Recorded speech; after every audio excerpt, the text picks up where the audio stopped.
আমি দরজা বন্ধ করবার পূর্বেই উনি দরজা আটকে নিজে প্রবেশ করলেন আর দরজা বন্ধ করে দরজার সাথে হেলান দিয়ে দাঁড়িয়ে রইলেন হাতে হাত ভাঁজ করে। আমি খানিকটা চমকে গেলাম ওনার এমন কাজকর্মে। বুঝলাম যে আজ আমার রক্ষে নেই। আমি দু এক কদম পেছাতেই উনি বেশ নরম কণ্ঠে বললেন, আমি তোমার ভাইয়া? ওনার এমন প্রশ্নের উত্তর আমার কাছে কি আছে? থাকলেও তার উত্তর আমার জানা নেই। আমি আমতা আমতা করে বললাম, হমম, তা নয়তো কি? আপনি তো আমার ভাইয়াই, আরিশ ভাইয়া। উনি আমার দিকে এগিয়ে আসতে আসতে বললেন, তুমি ওনাকে বলনি তুমি ম্যারিড? ওনাকে এগিয়ে আসতে দেখে আমার কাঁপাকাঁপির মাত্রা ক্রমশ বাড়তে লাগল। আমিও ওনার সমান গতিতে কয়েক কদম পেছাতে লাগলাম। আমি জানি একটা সময় আমার দেওয়ালে পিঠ ঠেকবে, কিন্তু তার আগেই আমি পালাবো, উনি ধরতে পারবেন না। আমি তোতলাতে তোতলাতে বললাম, না বলিনি। কেন বলবো? আপনি আর সানা দুজনেই আমাকে রেখে একা শপিং করতে চলে গেছিলেন, তো আমি কেন বলবো? উনি তো আর আপনাদের মতো না, উনি আমাকে একটা 4000 টাকা দিয়ে জামা কিনে দিয়েছেন। কথাটা বলতেই আরিশ ভাইয়া আমাকে আর পেছাতে দিলেন না। উনি আমার হাতটা ধরে ওনার কাছে টেনে নিতেই আমি হুমড়ি খেয়ে ওনার ওপর পড়লাম, কিন্তু উনি নিজেকে এবং আমার ভর সামলে নিলেন। আমি ওনার বুকের কাছে এসে জড়সড় হয়ে এলাম। উনি ওনার 2 হাত দিয়ে আমার কোমরে হাত দিয়ে জড়িয়ে রইলেন। আমার সর্বাঙ্গ শিউরে উঠল, পারলে কাঁপাকাঁপি শুরু হয়ে আয়। উনি কিছু বলছেন না, তবে আমি অনুভব করলাম ওনার হাতটা কোমর ছাড়িয়ে আমার পিঠকে স্পর্শ করছে। আমি জানি আমি নড়াচড়া করলেই উনি রেগে যাবেন। উপায়ন্তর না পেয়ে আমি চুপচাপ স্থির হয়ে দাঁড়িয়ে ওনার স্পর্শগুলোকে অনুভব করতে লাগলাম। ওনার শ্বাস ওঠানামা করছে অনবরত, তা আমার মুখের ওপর আছড়ে পড়ছে। আমার বুকের ভিতর এক অজানা ভালো লাগা খারাপ লাগার মিশ্রিত স্রোত বয়ে যাচ্ছে একনাগাড়ে। আমি কিছু বলতে যাব তার আগেই উনি আমার মাথার খোপাটা একটানে খুলে দিতেই আমি জড়ো হয়ে গেলাম যেন। উনি আমাকে যতটা নিজের কাছে টানা যায় ঠিক ততটাই কাছে টানলেন। আমি আমতা আমতা করে বললাম, আরিশ ভাইয়া, আমার দম বন্ধ হয়ে আসছে, ছাড়ুন। আমার কথা ওনার কানে কতটা গেল আমার জানা নেই, তবে ওনাকে আমার একদম স্বাভাবিক লাগছে না। আরিশ ভাইয়ার এমন রূপ আমি কখনো দেখিনি। উনি আমার কানের কাছে মুখ এনে বললেন, ডোন্ট ক্রিয়েট এনি ডিস্টারবেন্স আরু পাখি। ওনার এমন কথাতে ভয় আমার বুক ধুকধুক করতে লাগল, নিজের হৃদস্পন্দন যেন আমি নিজেই শুনতে পাচ্ছি। উনি এক আলাদাই ঘোরের মধ্যে বিরাজ করছেন। তারপর মিনমিন করে বলে উঠলেন, বলো আমি তোমার কে? আমি শুকনো ঢোক গিলে বললাম, জামাই, আপনি আমার জামাই।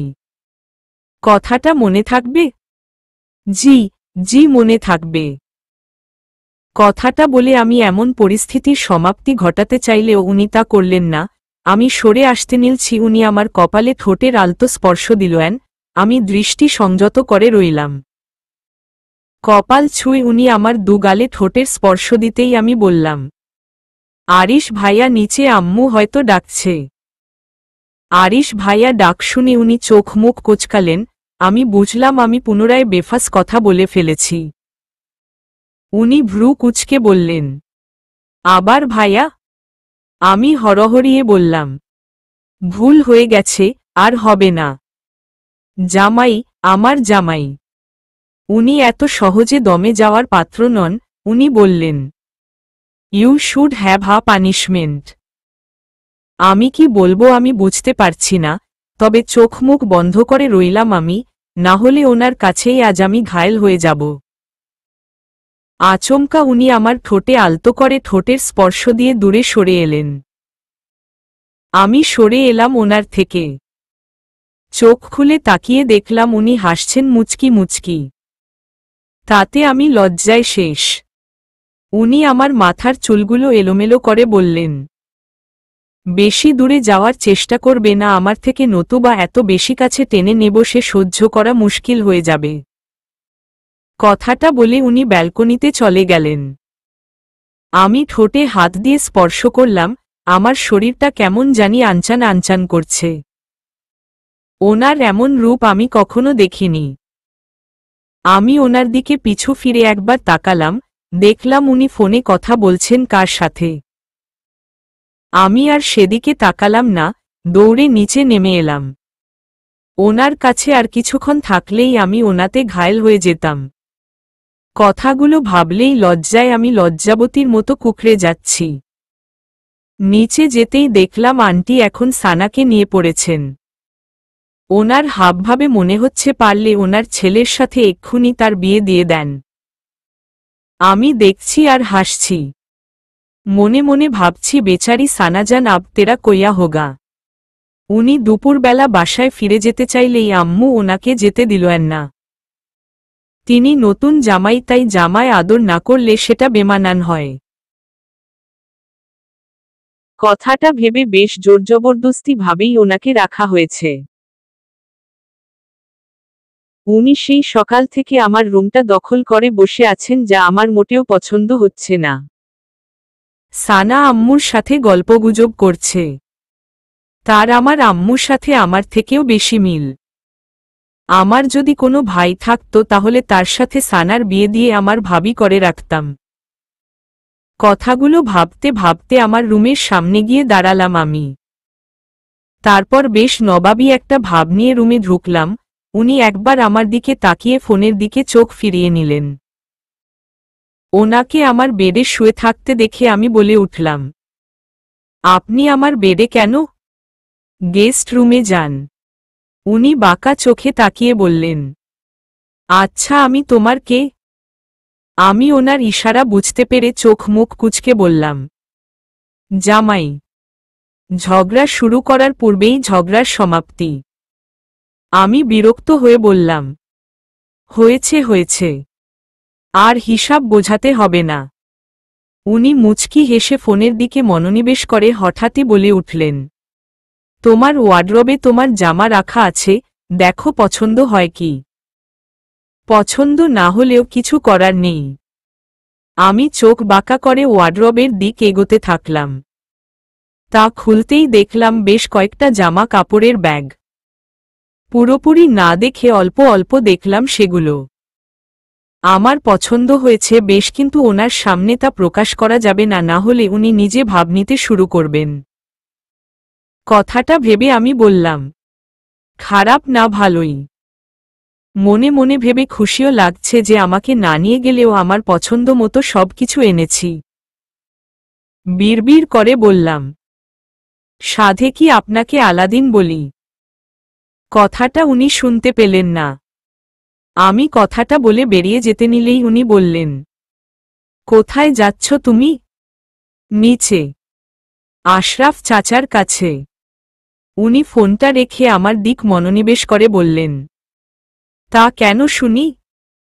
চাচা নাকি তার প্রেমের গল্প বলে তোমাকে? আমি ওনার দিক মুখ ভাঙচি দিয়ে বললাম, অনেক ভালো চাচা, আপনার মতো নিম পাতার ফ্যাক্টরি নয় সে। কথাটা শুনতাই উনি আমার কাছে এসে আমার গা ঘেঁষে দাঁড়িয়ে বললেন, এখন কিন্তু আমরা হাজবেন্ড ওয়াইফ সো। ওনার কথার ইশারা বুঝতে পেরে আমি ছ্যাতো করে ওনার থেকে দ্রুত সরে এলাম। আজকাল উনি কি একটু বেশিই লুচ্ছামি করছেন নয় কি? আমি আমতা আমতা করে বললাম, ঠিক আছে ঠিক আছে, আপনি জামাই আর আমি বউ, এতবার মনে করানোর কি আছে? উনি আমার দিকে নিচু হয়ে খানিকটা ঝুঁকে বললেন, আমি অন্য কিছু বোঝাতে চাইছি। এক্সপ্লেইন করব? উনি আরও কিছু অশ্লীল বলার প্রস্তুতি নিচ্ছিলেন, তার পূর্বেই আমি ওনার মুখ চেপে ধরে বললাম, মুরব্বি হয়ে আমাকে এসব শেখাচ্ছেন? তওবা তওবা, আপনি থাকেন আমি আসছি। কথাটা বলে কোনো রকম ওনাকে পার করে আমি সেখান থেকে দ্রুত সরে এলাম। আজকে ওনার মাঝে এত রোমান্টিকতা আমার হজম হচ্ছে না। আমি আমার পিছন পিছন আর একটা পায়ের আওয়াজ শুনলাম। পায়ের আওয়াজ শুনে আমি দ্রুত সিঁড়ি দিয়ে নামতে নিলেই সেই পায়ের আওয়াজটাও বেড়ে গেল। আমি পিছন ঘুরে তাকাতেই দেখি উনি আমার দিকে তাকিয়ে হাসছেন।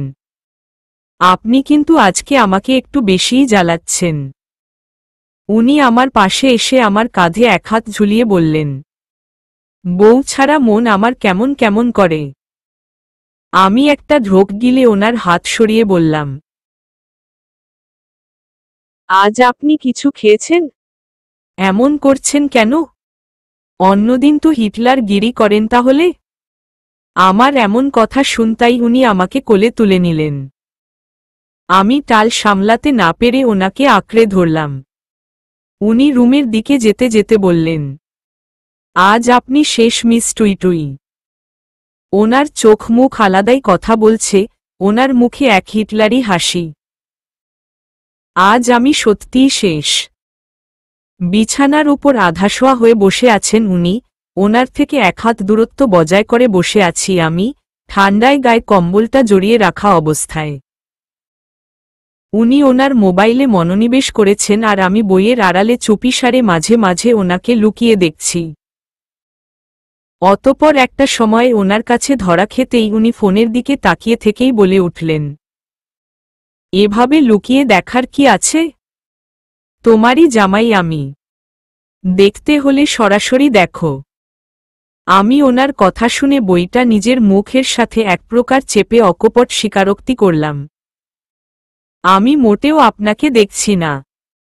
আর আপনাকে দেখার মতো কি ইবা আছে যে আমি দেখব? উনি আমার কথা শুনে আমার মুখের সামনে থেকে বইটা টেনে বললেন, তা মিসেস টুইটুই আপনি কি উল্টো বই ধরে উল্টোভাবে বই পড়া প্র্যাকটিস করছেন? আমি ওনার কথা শুনে থতমত খেয়ে গেলাম।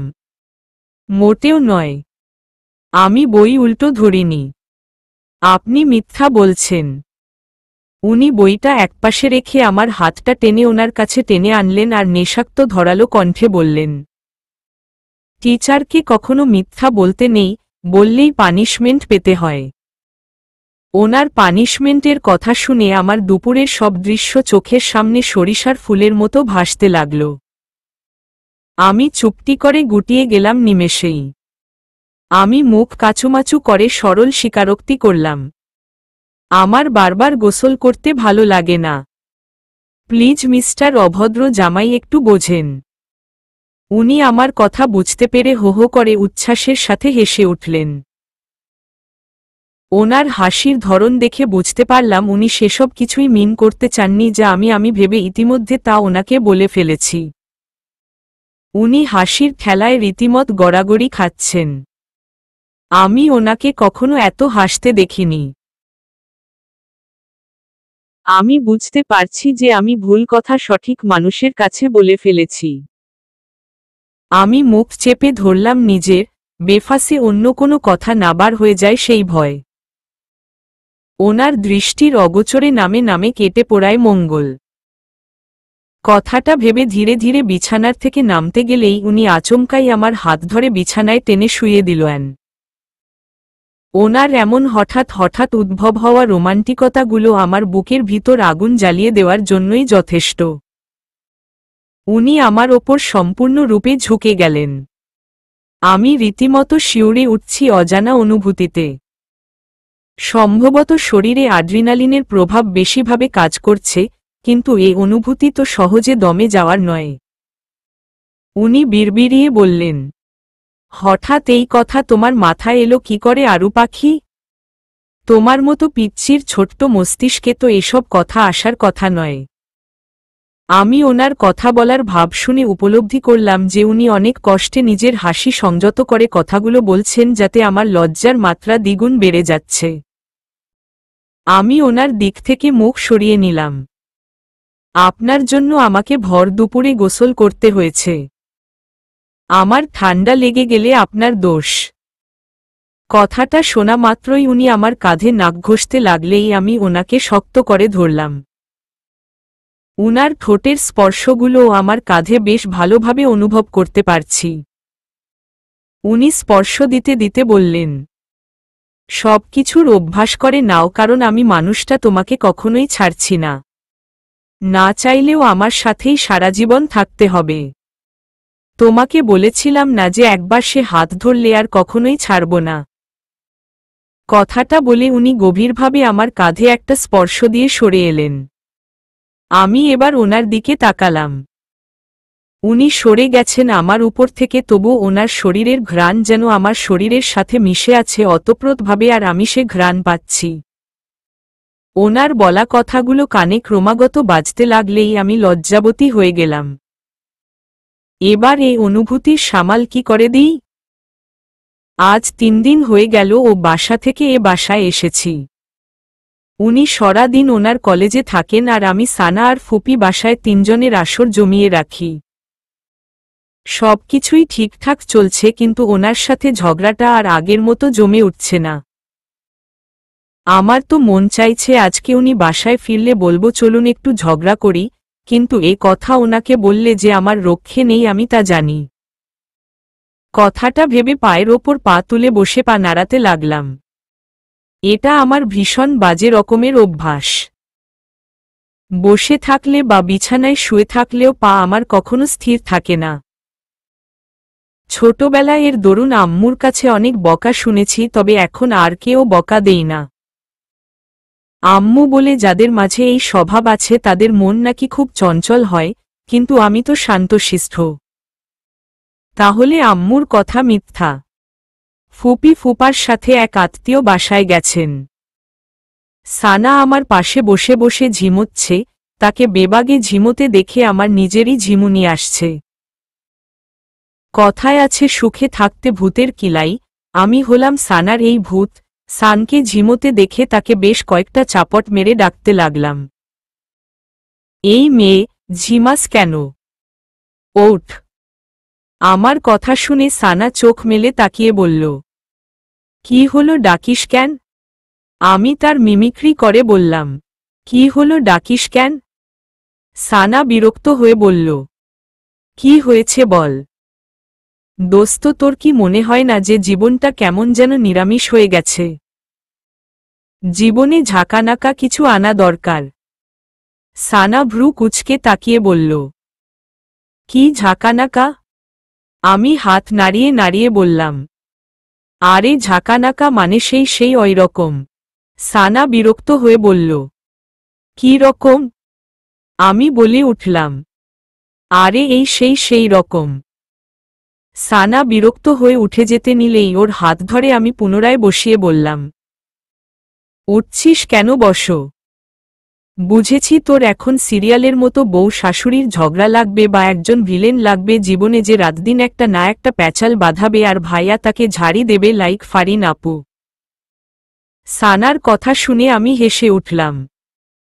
সানা আজাইরা কথাটা বলে বিরক্ত হয়ে উঠে গেল। আমি হাসছি। সত্যিই কি ওরকম কিছু হলে জীবনটা থ্রিল হয় বুঝি? কিন্তু আমার শাশুড়িয়াম্মু ঝগড়া তো দূর, আমি ব্যথা পেলেই উনি ছুটে আসেন। জীবন অতিরিক্ত প্যারালেস। কথাটা ভেবে আমি বেরিয়ে এলাম বাসার বাইরে। আরিশ ভাইয়ার বাসায় আমাদের বাসার মতো অত বাগান নেই ঠিকই, কিন্তু আমার পছন্দের ফুলগুলো আছে। এ বাসায় কোনো সিকিউরিটি গার্ড নেই, তাই আমি হুটহাট বেরিয়ে গেলেও কেউ কিছু বলার নেই। বাইরে বের হতেই দেখলাম লাল কাঠগোলাপটা ফুটে আছে, সেটা দেখতেই আমি থমকে গেলাম আর সেদিকে অপলক চেয়ে রইলাম বেশ কিছুক্ষণ। এত সুন্দর ফুলটা ছিঁড়ব কি ভাবছি, ছিঁড়লেও আরিশ ভাইয়া কিছু বলবেন না তা আমি জানি। কথাটা ভেবে আমি ফুলটা 1 সেকেন্ডে ছিঁড়ে 2 সেকেন্ডে কানে গুজলাম। আমি খিলখিলিয়ে হাসছি একা একাই। নিশ্চয়ই আমাকে দেখতে টুইটুই লাগছে ভেবে খুশি হলাম। পিছন ঘুরে তাকাতেই একটা ধাক্কা খেলাম ওনার বুকের সাথে। সর্বপ্রথম আমার নাকটা ওনার বুক লাগতেই আমি আমার নাকটা চেপে ধরে ওনার দিকে মুখ চুন করে তাকিয়ে থাকতে থাকতেই উনি পকেট থেকে ওনার ফোন বার করে এক ঝটকায় একটা ছবি তুলে নিলেন আমার কিছু ভাবার আগেই। আমি ওনার হাতে ঝাড়ি মেরে বললাম, এভাব খাম্বা পিলারের মতো দাঁড়িয়েছিলেন কেন পিছে? আমার নাকটা যদি ভেঙে যেত তাহলে তার দায় আপনি নিতেন? আর ছবি তুললেন কেন হম? কথাটা বলে আমি নাক ছাড়লাম, নাকটা লাল হয়ে আছে নিশ্চয়ই। উনি কিছু বলছেন না, চুপচাপ আমার মুখের দিকে তাকিয়ে আছেন। উনি চুপ করে আছেন দেখে বললাম, এভাবে তাকিয়ে আছেন যে? Say sorry. উনি সরি বললেন না, বরং উল্টে বললেন, ইউ সে সরি। আমার গাছ থেকে ফুল ছিঁড়েছ কেন? মোটেও ওটা আপনার একার গাছ না, আমারও গাছ। আর নিজের গাছ থেকে ফুল ছেঁড়া অন্যায় না। উনি ভ্রু কুঁচকে বললেন, ওহহ রিয়েলি? আমি মাথা নাড়িয়ে বললাম, হমম হমম হমম। চাইলে আপনিও আমার গাছটা থেকে একটা ফুল নিয়ে কানে গুঁজতে পারেন, আফটার অল আমি আপনার মতো অত হিংসুটে নয়। উনি নাকটা টেনে বললেন, হিংসুটে না হলেও ঝগড়াটে বটে। তোমার সাথে ঝগড়া করার জন্য হলেও আমার ডাক্তারি না পড়ে ল নিয়ে পড়া উচিত ছিল, but I miss the opportunity. আমি চোখ ছোট ছোট করে ওনার দিকে তাকালাম। এভাবে তাকিয়ে লাভ নেই, আমার জন্য কফি বানাও। আর ভুলেও চিনি দিল খবর আছে। আগের দিনের মতো চিনি দিল, আবার তোমাকে দিয়ে বানাবো। কথাটা বলে উনি আমার হাত ধরে বাসার দিকে যেতে লাগলেই আমি বললাম, আপনার কফির মতো আপনিও তেতো, কোনো মিষ্টতা নেই, নিমপাতা। উনি ওনার পাশে আমাকে টেনে এনে ওনার গলার স্টেথোস্কোপটা আমার গলায় পরিয়ে দিয়ে বললেন, প্রবলেম নেই, তুমি তো আছো আমার জন্য, এ যা সুইট। আমি ওনার দিকে কটমট করে তাকিয়ে বললাম, দেশের একজন ভালো মানুষ হয়ে আমার মতো মেয়েটার জীবনযাত্রা আসান করে দিন। উনি হেসে বললেন, কাভি নাহি। আমি ওনাকে ছাড়িয়ে কিচেনে গেলাম। উনি মেয়ে ঢুকে গেলেন। উনি বিনা বাক্য ব্যয় করে কফি বানাতে বানাতে লক্ষ্য করলাম এখনও আমার গলায় ওনার স্টেথোস্কোপটা ঝুলে আছে। উনি বোধহয় নিতে ভুলে গেছেন। পরক্ষণেই মনে পড়ে গেল যে এটা তো আমারও উদ্দেশ্যে, তাহলে উনি কি ওনার হাজার ব্যস্ততার মাঝে এটাই আমাকে মনে করিয়ে দিতে চাইলেন? কথাটা ভাবতেই আমি অবাক হয়ে গেলাম। আচ্ছা, উনি এত দিক সামলে কি করে চলেন? কোচিং থেকে ফেরার পথে ওনার একরাশ প্রশ্ন শুরু হলো, আর তার সাথে আমাদের জবাবদিহিতাও। পড়া কিছু বুঝতে প্রবলেম হয়েছে? না বুঝলে টিচারের থেকে ঠিক করে বুঝে নেবে, আর প্রবলেম হলে আমাকে বলবে। সানা, তোকেও বলছি। ওনার কথা শুনে আমি আর সানা একে অপরের দিকে তাকালাম নির্বিকারে। সানা নির্বিকারে বলল, খারাপ লাগছে না, ভালোই, বাট টাফ আছে। উনি আমার দিকে ভ্রু নাচিয়ে জিজ্ঞাসা করলেন, আর আপনার? আমি ওনার কথাতে উত্তর দিলাম না, মুখ কাচুমাচু করে রইলাম। আমাকে চুপ থাকতে দেখে উনি আরও কিছুক্ষণ আমার দিকে পরখ করে রইলেন। তারপর উনিও কিছু বললেন না। সারাটা রাস্তা চুপ করে রইলাম।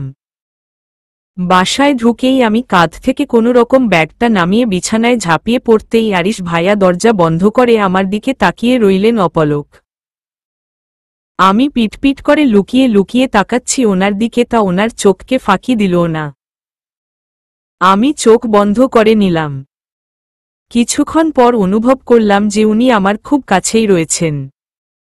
চোখটা খুলে ওনার দিকে তাকাতেই দেখলাম উনি আমার দিকে ড্যাব ড্যাব করে চেয়ে আছেন। উনি যদি ধমক দেন সেই ভয়ে আমি পুনরায় চোখ বন্ধ করে নিলাম। অনেকক্ষণ ধরে নিস্তব্ধতার এক দীর্ঘ প্রহর চলতে লাগতেই আমি এবার এক চোখ খুলে তাকিয়ে দেখতেই দেখলাম উনিও এখনও আগের ন্যায় আমার দিকে তাকিয়ে আছেন। আমি এবার ধরফর করে উঠে পড়লাম। বিছানা থেকে নামতে যাওয়ার প্রস্তুতি নিলেই উনি হাত ধরে আবার বিছানায় টেনে আনলেন। আমি ওনার পাশে শুয়ে রইলাম।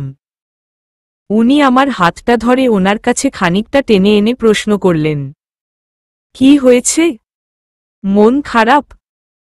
আমি মাথা নাড়িয়ে হ্যাঁ সম্মতি জানাতেই উনি আমার নাকটা ধরে টেনে বললেন, তা মন খারাপ কেন শুনি? আজকে সারাদিন একবার ও ঝগড়া করতে পারেনি, সেই কারণে কি? আমি পুনরায় মাথা নাড়িয়ে না জানালাম, তাহলে কি কারণে? আমি চুপ করে রইলাম, কোনো জবাব দিলাম না। তা দেখে উনি বললেন, পড়া বুঝতে প্রবলেম হচ্ছে? আমি পুনরায় মাথা নাড়িয়ে না জানালাম। এবার উনি আর কোনো প্রশ্ন করলেন না, উনিও চুপ করে রইলেন। কিছুক্ষণ পর আমি নিজেই সহজ স্বীকারোক্তি করলাম, কোচিংয়ের সবাই আপনাকে চেনে, আপনার সূত্রে আমাকেও চেনে। সবাই বলে যে মেডিকেলে চান্স পেতে গেলে দিনরাত এক করে পড়াশোনা করতে হয়। আপনি তো দিনরাত পড়তেন, তাই আপনি ঢাকা মেডিকেলে পেয়েছেন, কিন্তু আমি তো আপনার মতো অত পড়াশোনা করিও না, আর করতে ভালোও লাগে না। আর যদি চান্স না পাই তাহলে কি হবে? আমার কথা শুনে উনি হো হো করে হেসে উঠলেন। আমার কান্না চলে এলো ওনার হাসি দেখে। আমি ওর দিকে ছলছল চোখে তাকাতেই উনি আমাকে ওনার বুকের মাঝে টেনে নিয়ে বললেন, তুমি যতটুকু পড়ো ততটুকু এনাফ। আর কিছু বুঝতে প্রবলেম হলে আমি বাসায় ফিরলে আমাকে বলবে কেমন? আমি মাথা নাড়ালাম। আসলে উনি ছাড়া কোনো কারোর কাছে পড়তে যে আমার ভালো লাগে না সেটা ওনাকে কি করে বোঝাই। রাত 11:30 বাজে, উনি এখনো বাসায় ফেরেননি, সাথে ফুপাও। ফুপা বললেন যে ফেরার পথে আরিশ ভাইয়াকে নিয়ে ফিরবেন। ফুপি কাচ্চি বানিয়েছে আর সেই কাচ্চির গন্ধে সারা ঘর বাড়ি মো মো করছে। আমি ডাইনিং টেবিলে হাতে হাত গুটিয়ে বসে আছি। ফুপি সালাদের শসা কাটছে আর সানা পেঁয়াজ। মাঝে মাঝে আমার নিজেকে দেখে নিজেরই প্রশ্ন জাগে যে আমি কি আসলেই এ বাড়ির বউ? আমার জানামতে বিয়ে করলেই মানুষ বউ হয়ে যায়, তারপর সংসারের সব কাজ করা লাগে, যেমনটা আমার ফুপি আর আম্মুকে দেখে আসছি। কিন্তু আমি তো কিছুই করি না। তাহলে আমি কি? আমি ফুপির দিকে তাকিয়ে প্রশ্ন করলাম, ফুপি আমি কিছু হেল্প করি? রায়তাটা আমি বানিয়ে দেই। ফুপি ধমক দিয়ে বলল, না, আপনার কিছু করা লাগতো না। আপনি শান্ত হয়ে বসেন, তারপর হাত পা কাটলে আপনার জামাই আর আমাকে কথা শোনাতে ছাড়ত না আম্মা। ফুপির কথা শুনে মুখ কাচুমাচু হয়ে গেল আমার। সানা ঠোঁট চেপে হাসছে। আমার গলা ছেড়ে চেঁচিয়ে বলতে ইচ্ছা করছে, তোমরা কেউ ভালা না। কথাটা নিজের মাঝেই দমিয়ে নিয়ে চুপ করে রইলাম। এভাবে আরও কিছুক্ষণ অপেক্ষা করার পর কলিং বেল বেজে উঠতেই আমি ফুপির দিক তাকিয়ে বললাম, এবার যাই? ফুপি হেসে ফেললেন আমার কথা শুনে।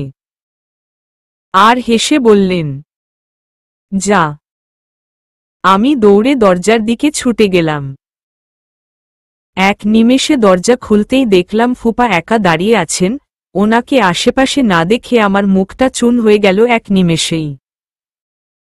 আমি ফুপার আশেপাশে খানিকটা উকি দিতেই দেখলাম যে উনি আছেন কিনা। আমার এমন উকিঝুঁকি দেখে ফুপা বলে উঠলেন, আরিশ আসেনি আরুমা? ওর কলেজে কি একটু কাজ আছে তাই আসেনি। চলে আসবে কিছুক্ষণের মধ্যেই। আমি ফুপার দিকে তাকিয়ে বিড়বিড় করে বললাম, এত রাতে ওনার আবার কি কাজ? ফুপা আমার মাথায় হাত বুলিয়ে বললেন, তা তো আমি বলতে পারবো না। তবে আমাকে ফোন করে বলল যে তার নাকি ফিরতে লেট হবে। আমি আর কথা বাড়ালাম না। ওনার প্রতি একরাশ রাগ আর অভিমান দুইই জমা হয়ে এলো।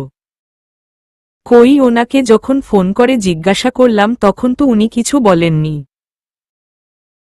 আমি আর কথা বাড়ালাম না। আরিশ ভাইয়ার এমন কাজে বোধহয় ফুপিও রেগে গেছেন বেশ, তা ফুপির কথাতেই বোঝা যাচ্ছে। ফুপি ওনাকে বেশ ঝাড়ি দিচ্ছেন। আমি চুপচাপ গিয়ে টেবিলে বসলাম। সানা সম্ভবত আরিশ ভাইয়াকে কল করার চেষ্টা করছে, কিন্তু উনি ধরছেন না। আমাকে উদ্দেশ্যে করে ফুপি বললেন, ছেলেটা যে কবে এমন বেপরোয়া হলো কে জানে। আসতে যখন দেরি হবে তখন সেটা জানালেই হতো। আরু মা, তুই খেয়ে নে। ওর খাবারটা আমি প্লেটে বেড়ে দেব, সেটা ঘরে নিয়ে যাস। আমি ভাবলাম ওনার জন্য যদি আর একটু অপেক্ষা করা যায়, আর তার মধ্যে যদি উনি চলে আসেন, সেই কথা ভেবে আমি বললাম, ফুপা ফ্রেশ হয়ে আসুক, না হয় তারপর খাবো সবাই একসাথে। ফুপি আমার কথা শুনে ফুপাকে হুমকি দিয়ে বলল, জলদি ফ্রেশ হয়ে এসো, তোমাদের জন্য কিন্তু আমার 2 মেয়ে না খেয়ে আছে এখনো। যাচ্ছি যাচ্ছি। হুমকি দাও কেন? কথাটা বলে ফুপা চলে গেলেন। আমি আর সানা হাসতে হাসতে গড়াগড়ি দেওয়ার উপক্রম। ফুপা আর ফুপি চিরকাল এমনই, হাওয়াই মিঠাইয়ের মতো সহজেই গলে যান, আর তার জন্য তাদের প্রতি আমাদের এক আকাশ ভালোবাসা। আমার সেট আপ সম্পূর্ণ রেডি, এসির পয়েন্ট বাড়িয়ে গায়ে মোটা একটা ব্ল্যাঙ্কেট ফেলে শুয়ে আছি। বলা যায় না উনি এসে কখন মিসাইল বর্ষণ শুরু করেন ওনার কল না তোলার জন্য। ডিনার করে রুমে ফেরার পর যখন ফোনটা হাতে নিলাম তখন দেখি 40+ মিস কল। আমি ফোনটা ওপরে সাইলেন্ট করে রেখে নিচে মজায় মজায় কাচ্চি খাওয়ার জন্য ছুটেছিলাম, উল্টে উনি দেরি করে বাসায় ফিরছেন দেখে ফুপি বিনা কারণে কয়েকটা ঝাড়িও দিলেন। কয়েকটা SMS করেছেন, তা না বললেই নয়। আরু পাখি, ফোনটা পিক করো। Hurry up, I am busy. বাসায় আসতে লেট হবে, কিছু কাজে আটকে গেছি। এই মেয়ে, কি হলো? কথা কানে যায় না তোমার? কতবার কল করেছি, do you have any idea? বাসায় গেলে তোমার খবর আছে। Wait and see.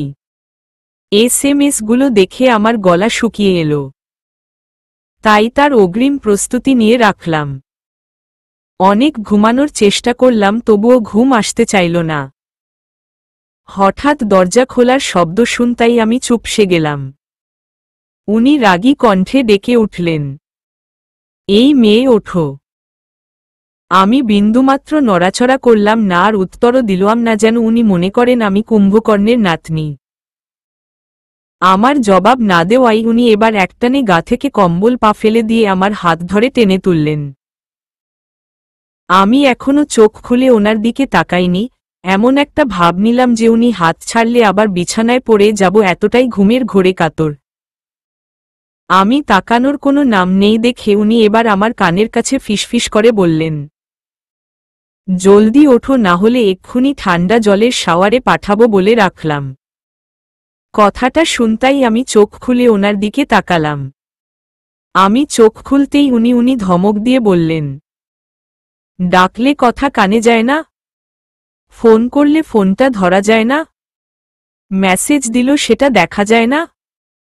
আমি ওনার দিকে কাচুমাচু করে তাকিয়ে বললাম, সরি, আমি তখন রুমে ছিলাম না। তার রুমে আসার পর কল ব্যাক করা যায় না? আমি কিছু বললাম না, চুপ করে রইলাম। উনি আমার হাতটা ছেড়ে ওয়াশরুমে চলে গেলেন। আমি ওনার যাওয়ার দিকে চেয়ে রইলাম। উনি এত সহজে ছেড়ে দিলেন, উইথআউট বকা ঝকা। বিষয়টা আমার হজম না হলেও বিষয়টা ভালোই। কথাটা ভেবে মনে মনে খুলি হলাম বেশ। কিছুক্ষণ পর উনি ওয়াশরুম থেকে বেরিয়ে আসতেই আমি খাবার নিয়ে ওনার সামনে গিয়ে বললাম, কাচ্চি খেয়ে নেন। উনি চোখ বাঁকা করে প্রশ্ন করলেন, আপনার খাওয়া হয়েছে? হমম। আপনার আর ফুপার জন্য আমরা 11:15 অবধি বসেছিলাম। আপনি আসেননি দেখে ফুপি খেয়ে নিতে জোর করল। এভাবে আমার জন্য অপেক্ষা করে না খেতে থাকবে না, যদি শুনেছি যে না খেয়ে আছো তো খবর আছে। খাইয়ে দাও আমাকে, আই এম টায়ার্ড এনাফ। আমি অবাক হয়ে বললাম, আমি কেন? আপনার হাত আছে তো? উনি ধমকে বললেন, আমার হাত আছে আমিও জানি স্টুপিড। বেশি কথা না বলে খাইয়ে দাও।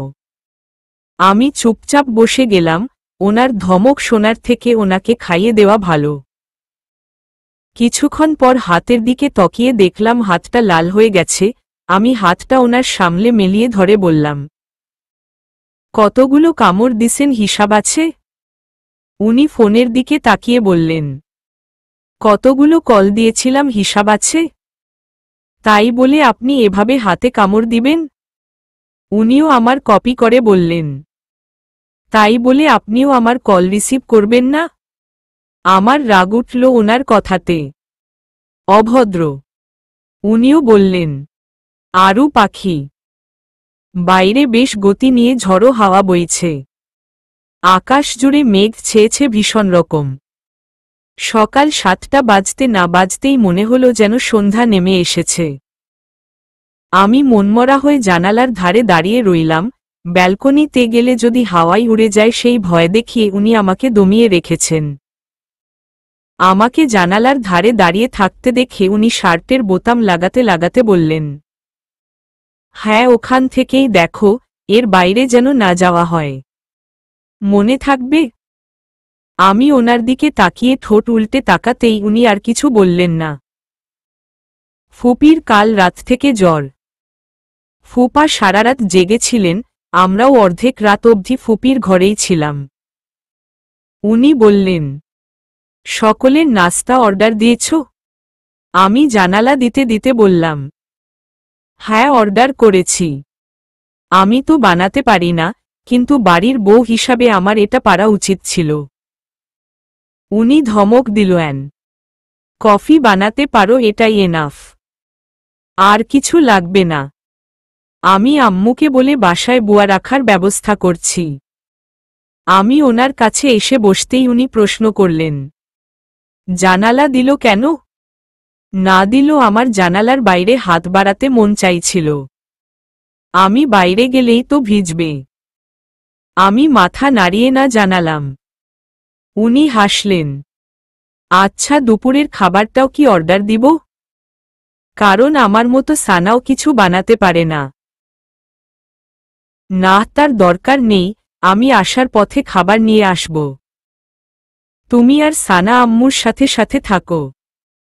কথাটা বলে উনি বিছানা ছেড়ে উঠে দাঁড়ালেন।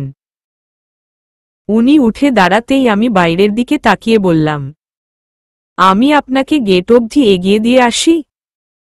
না তুমি ভিজে যাবে, দরকার নেই। আমি একাই চলে যাব। কিন্তু বাসায় তো একটাই ছাতা, আমার ছাতা। কেন বাকি ছাতা? আমি বেশ গুছিয়ে বললাম, বাকি ছাতা বাসায় নাই, আর অত কথা নাই, আমি আমার ছাতা করে আপনাকে দিয়ে আসব গেট অবধি। ফাইনাল। কথাটা বলে ওনার আগে আমি রুম থেকে বার হয়ে আসলাম। উনি বেরিয়ে আসতেই আমি ওনার দিক তাকিয়ে হাসলাম। উনি ওনার চাহনিতে বোঝালেন যে আমি ভিজে, আমার খবর আছে। আমি ওনার চাহনি উপেক্ষা করে বেরিয়ে এলাম। বাসায় গেটের সামনে এসে উনি বললেন, ছাতাটা আমার কাছে দাও, তুমি বাসায় যাও, না হলে আমি হসপিটাল তো দূর থাক, এটুকু যেতে যেতেই ভিজে যাব। না আপনি ভিজবেন না। কথাটা বলে ওনার পাশে গিয়ে ছাতাটা ধরলাম। ছাতার নিচে আসুন। আমি ছাতা ধরলাম, তা ওনার কান অবধি গিয়ে ঠেকল, যার অর্থ উনি কোনো রকমভাবেই এত নিচে এই ছাতাতে আটবেন না। আমি মুখ কাচুমাচু করে ছাতা ওনার হাতে ধরিয়ে বললাম, আপনি একা যান, আমি যাব না। লম্বা ব্যাটার সাথে এই জন্য বিয়ে করতে নেই। কথাটা বলে আমি মুখ গোমরা করে বাসায় ঢুকে গেলাম। আমার উদ্দেশ্যে ছিল একটু হলেও ভেজা, কিন্তু তা হলো না। আমার এমন কাজে উনি খুশি হয়েছেন, কারণ আমার আর ভেজা হয়নি। ফুপি আর আম্মু দুজন পাশাপাশি বসে গল্প করছে। দুজন একসাথে আজ অনেকদিন পর। ফুপির জ্বর যেন উড়ে গেছে কোথায়। উনি খাবারগুলো এনেছেন আর তা নিজেই একে একে প্লেটে ঢালছেন, আমাকে কিছু করতেই দিচ্ছেন না। আমি বিধায় ওনার পাশে দাঁড়িয়ে দাঁড়িয়ে দেখছি খুব মনোযোগ দিয়ে, যেন এক দেখাতেই সব শিখে যাব। উনি মাঝে মাঝেই আমার দিকে তাকাচ্ছেন। নিস্তব্ধতা কাটিয়ে আমি মিনমিন করে বললাম, আম্মু বলল কালকে নাকি মামা আসছিলেন বাসায়, মামা ক্ষমা চেয়েছে এমন ভুলের জন্য। উনি মামার কথা শুনতাই রেগে গেলেন, হয়তো নানা ভাইয়ের বাসার কারোর কথা শুনতে উনি নারাজ। উনি কপট রাগ দেখিয়ে বললেন, এখন কি তাহলে বাচ্চা নিতে বলেছে? আমি ওনার এমন কথা শুনে নিজেও লজ্জা পেয়ে গেলাম। ওনাকে পিঞ্চ করে বললাম, মামা কি তা বলছে একবারও? উনি কিছুক্ষণ থেমে গেলেন আর কিছু বললেন না। খাবারগুলো একে একে টেবিলে রাখতে লাগলে আমিও হাতে হাতে সেগুলো বয়ে নিয়ে গেলাম। খাবার রাখার একটা পর্যায়ে উনি বললেন, 1 সপ্তাহ পর তোমার মেডিকেলের এক্সাম, সেটা নিয়ে ভাবো। আমি সম্মতি জানিয়ে মাথা নাড়াতেই কারোর গলার আওয়াজ শুনে সামনে তাকাতেই দেখলাম ফারিন আপুর মা। ওনাকে দেখে আমি আরিশ ভাইয়ার পাশে গিয়ে ওনার হাতটা ধরে দাঁড়ালাম। আসল কথা হলো, ওনাকে দেখলে আমার মাঝে ভয় এবং বিরক্তি দুইই কাজ করে, কারণ উনি অযাচিতভাবে অনেক কটু কথা বলেন যার কোনো সত্যতা নেই। নিজের মেয়ের ভালো ছাড়া উনি আর কারোর ভালো হয়তো সহ্য করতে পারেন না সম্ভবত। উনি আমাকে আর ওনাকে একসাথে দেখে বললেন, ভুল করলে আরিশ। আমার মেয়ে আর এই মেয়ে। আমার মেয়ে তার থেকে ঢের ভালো। হিরে হারিয়ে কয়লা ধরেছ। যাই হোক, আমার মেয়ে ফারিন আর তোমাদের ধার ধারে না। আমি তার বিয়ে ঠিক করেছি। ছেলে অস্ট্রেলিয়া থাকে, বিয়ের পর ফারিন শিফট করছে অস্ট্রেলিয়া। আর এই মেয়ে মেডিকেল তো দূরে তাক, ভার্সিটিতেও চান্স পাবে না, তার শুধু পাকনামি আর পাকা পাকা কথা। ওনার এমন কথা শুনে আমি শিউরে উঠলাম, না জানি আরিশ ভাইয়া এই মুহূর্তে কি ভাবছেন। আমি তার মুখের দিকে তাকানোর সাহস পেলাম না। আমি আরিশ ভাইয়ার হাতটা ছেড়ে দিলাম। আরিশ ভাইয়া কিছু বলছেন না, কেবল গম্ভীর হয়ে মুখ একে রয়েছেন, আর উনি সুযোগ পেয়ে যা নয় তাই বলছেন। আমি পাশ থেকে চলে যেতে নিলেই উনি আমার হাত ধরে আটকে ওনাকে বললেন, আমার হীরা লাগতো না, আমার কয়লাই ঠিক আছে আন্টি। আর তাছাড়া আমি নিজেই তো কয়লা। কয়লা আর হিরে কখনো মিল যায় বলুন তো? আপনার মেয়ের সাথে আমাকে মানাতো না। আপনার মেয়ে এবার সঠিক জায়গায় যাচ্ছে। সমস্যা নাই, আমার বউ মেডিকেলে চান্স না পেলে সংসার করবে, কিন্তু আপনার মতো ফ্রির কুটকাচালি তো করবে না, এটুকু সিওরিটি দিতে পারি। কথাটা শোনামাত্রই উনি আর ঘর অবধি ও এগোলেন না, টেবিলের ওপর বিয়ের কার্ড রেখে নির্বাককে চলে গেলেন। আমার এবার হাসি পাচ্ছে ভীষণ রকম, কিন্তু হাসব না। আরিশ ভাইয়া ওনাকে যা শুনিয়েছেন তারপর উনি আরে বাসায় আসার সাহস দেখাবেন না। নেহাত ফুপির দূর সম্পর্কের বোন না হলে হয়তো আরিশ ভাইয়া ওনার নামে মানহানির মামলা করতেন। আমি আরিশ ভাইয়ার দিক তাকাতেই দেখলাম উনি দরজার দিকে ওনার যাওয়ার পানে তাকিয়ে আছেন। ওনারও বোধহয় আমার মতো তাকে সহ্য হয় না। কি হলো, এভাবে তাকিয়ে আছো কেন? কি লাগবে বলো? ওনার দিকে ঠোঁট উল্টে চেয়ে বসে আছি আমি। তা দেখে উনি পুনরায় প্রশ্ন করলেন, কি হয়েছে বলো? আমি ওনার কথা শুনে দ্রুত ওনার দিকে খানিকটা এগিয়ে গিয়ে বললাম, আপনি আমাকে বিয়ে করেছেন কেন? উনি খানিকটা বাঁকা চোখে তাকিয়ে বললেন, বিয়ে করেছি কেন মানে? এটা আবার কেমন প্রশ্ন? আমি নাছোড়বান্দার মতো ওনার শার্টটা টেনে প্রশ্ন করলাম, না আপনি বলেন আপনি আমাকে বিয়ে করেছেন কেন? কি মুশকিল? কেন বিয়ে করেছি? বিয়ে মানুষ কেন করে? মানুষ যখন কোনো মানুষকে ভালোবাসে তখন সে চায় যে সেই মানুষটা তার সাথে সারা জীবনের জন্য থাক, আর সেই জন্য তাকে নিজের করে পাওয়ার জন্য তাকে বিয়ে করে। আমার উত্তর শুনে উনি বললেন, তাহলে যাদের অ্যারেঞ্জ ম্যারেজ হয় তারা কি জন্য বিয়ে করে? তারা তো আগে থেকে একে অপরকে চিনত না। তাহলে তারা কেন বিয়ে করে আরু পাখি? ওনার এহেন প্রশ্নের উত্তর আমার কাছে নেই। বিধায় বলে উঠলাম, আমি অত শত কিছু জানি না, আমি শুধু জানতে চাই আপনি আমাকে কেন বিয়ে করেছেন। উনি আমতা আমতা করে বললেন, করেছি করেছি ইচ্ছা হয়েছে। ওনার প্রশ্নের উত্তর আমার কাছে মোটেও পছন্দ হলো না। আমি ওনার কলার ধরে খানিকটা ঝাঁকিয়ে বললাম, এই আপনি কি তাহলে আমাকে ভালোবাসেন না? হুদায় বিয়ে করেছেন? উনি কপাল চাপড়ালেন। এই মেয়ে তোমার মাথায় এসব প্রশ্নকে ঢুকিয়েছে শুনি? উনি উত্তর দিতে নারাজ।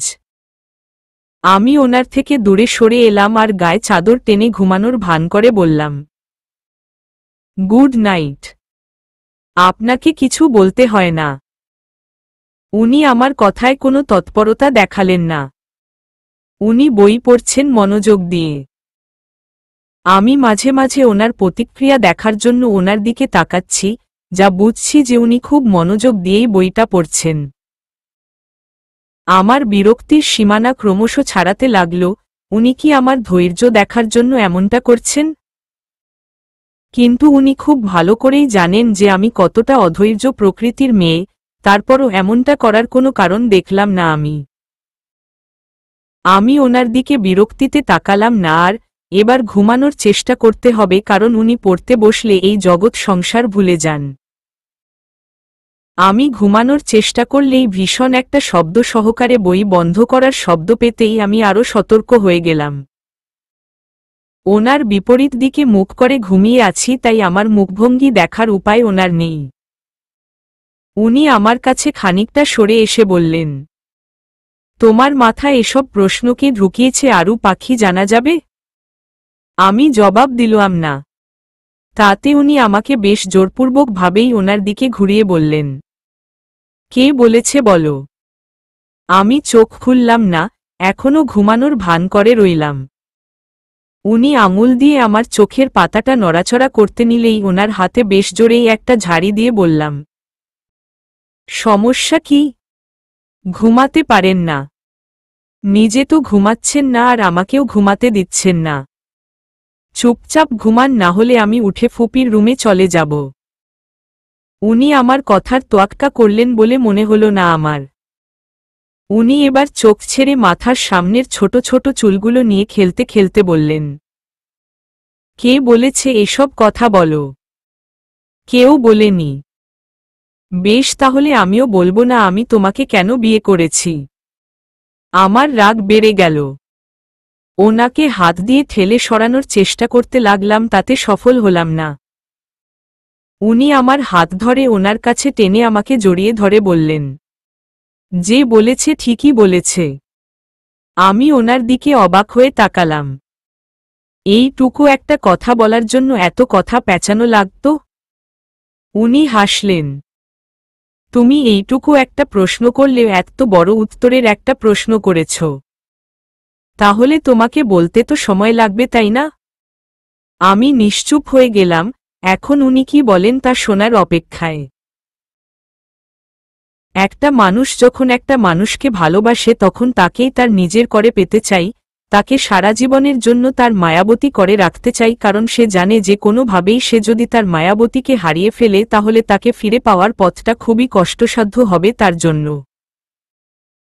আর একটা মানুষ এত সহজে তার প্রিয় মানুষকে হারাতে দিতে চায় না, তাই যদি অবস্থা ভীষণ রকম বেগতিক দেখে তখন তারা মানুষটাকে আপন করে নেওয়ার জন্য দ্বিতীয়বার ভাবে না। এভাবেই বিয়ের মাধ্যমে সব ভালোবাসাগুলো পূর্ণতা পায়। অনেকের ভালোবাসা পূর্ণতা পায় না হাজার চেষ্টা সত্ত্বেও। সেগুলো তাদের ব্যর্থতা নয়, কারণ উপরওয়ালা হয়তো তার জন্য অন্য কাউকে দুনিয়ার পাঠিয়েছেন। বুঝলে? ওনার এমন কথা শুনে আমি নির্বাক হয়ে ওনার দিকে তাকিয়ে রইলাম। ওনার বলা প্রত্যেকটা কথা ভীষণ রকমভাবে সত্য, তা উপেক্ষা করার জায়গা নেই। আমি ওনার বুকের মাঝে গুটিসুটি মেরে এঁটে রইলাম। বেশ কিছুক্ষণ চুপ থেকে বললাম, তাহলে ভালোবাসি বলে দাও। উনি না বোঝার ভান করে বললেন, মম, কিছু বললে? ভালোবাসি বলে দাও। আপনিও নিশ্চয়ই আমায় ভালোবাসেন, তাই আমাকে বিয়ে করেছেন, তাহলে আপনিও বলে দিন যে ভালোবাসেন।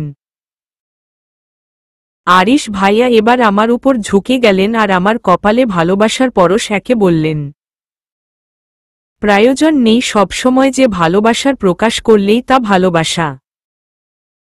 গোপনে ভালোবাসা হলো ভয়ঙ্কর যে ভালোবাসা তুমি কেবল অনুভব করতে পারবে, বুঝতে পারবে যে মানুষটা কত ভালোবাসে তোমাকে। সেদিন বুঝবে যে তুমি কতটা সৌভাগ্যবতী। ভাগ্যবতী তো তারাই হয় যাদেরকে ভালোবাসার জন্য একটা মানুষ থাকে। আমি ওনার কথা শুনে হাসলাম। অনেক সাহস সঞ্চয় করে ওনার গালে ভালোবাসার পরশ এঁকে বললাম, তাহলে আপনিও ভীষণ লাকি একজন মানুষ। উনি অবাক হয়ে তাকিয়ে বললেন, কেন আমি আবার লাকি হলাম কি করে? আমি ধমকের সুরে বললাম, কেন বোঝেন না? কারণ আমিও আপনাকে অনেক ভালোবাসি তাই। উনি হাসলেন আর আমাকে বুকে জড়িয়ে বললেন, ভালোবাসি ভালোবাসি ভালোবাসি। আমি মুচকি হাসলাম আর ওনার দিকে অপলকভাবে চেয়ে রইলাম। ওনার বলা কথাটা সত্য। এই পৃথিবীতে যার একটি করে ভালোবাসার মানুষ থাকে, সে ভীষণ সৌভাগ্যবতী। ভীষণ রকম। তাই তো ভালোবাসি বলে দাও যাতে সে ভালোবাসাটুকু অনুভব করতে পারে। সমাপ্ত।